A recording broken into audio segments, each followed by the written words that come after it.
Hi అండి. ఈరోజు మనం సింపుల్‌గా చికెన్ దమ్ బిర్యానీ ఎలా చేసుకోవాలో చూసేద్దాం. ముందుగా బాస్మతి 2 కప్స్ ఆఫ్ రైస్ తీసుకున్నా అండి నేను. అండ్ బాగా వాష్ చేసుకుని 1 అవర్ పాటు నానబెట్టాలి. చికెన్ అయితే మేము leg piece and thigh piece తీసుకున్నామండి. కట్ చేసుకుని ఉప్పు, పసుపు వేసి బాగా వాష్ చేసుకుని మ్యారినేషన్‌కి అయితే పెట్టుకున్నాము. మ్యారినేషన్‌లో యూజ్ చేసిన ఐటమ్స్ అన్ని నేను డిస్క్రిప్షన్ బాక్స్‌లో పెడతా, చెక్ చేసేసేయండి. చూపిస్తున్న మసాలా ఐటమ్స్‌తో పాటు వాటర్‌లో ముందుగా పుదీనా, పచ్చిమిర్చి, నిమ్మకాయ కూడా యాడ్ చేసుకొని, తర్వాత రైస్ యాడ్ చేసుకొని బాగా బాయిల్ అయ్యాక రైస్ వాటర్‌ని సెపరేట్ చేసేసేయండి. నేనైతే ముందుగా ఫ్రైడ్ ఆనియన్స్ ఫ్రై చేసి పక్కన పెట్టుకున్నా అండి. నెక్స్ట్ అయితే మ్యారినేట్ చేసిన చికెన్ నేను యాడ్ చేసుకుంటున్నానండి. సో ఇది మనకి ఆల్మోస్ట్ 90% కుక్ అవ్వాలండి చికెన్. నెక్స్ట్ బాయిల్ అయిన రైస్‌ని నేను యాడ్ చేసుకుంటున్నాను.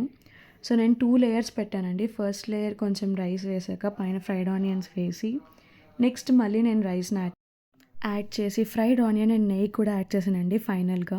దీన్ని మనం 5-10 మినిట్స్ దమ్ అయితే పెట్టుకోవాలి లో ఫ్లేమ్‌లో. అండ్ ఫైనల్‌గా చూడ్డానికి జ్యూసీగా, తినడానికి టేస్టీగా ఉండే మన చికెన్ దమ్ బిర్యానీ అయితే రెడీ అయిపోయింది. మీరు కూడా ట్రై చేసి ఎలా వచ్చిందో కామెంట్ డౌన్ చేయండి. Please do subscribe, like and share.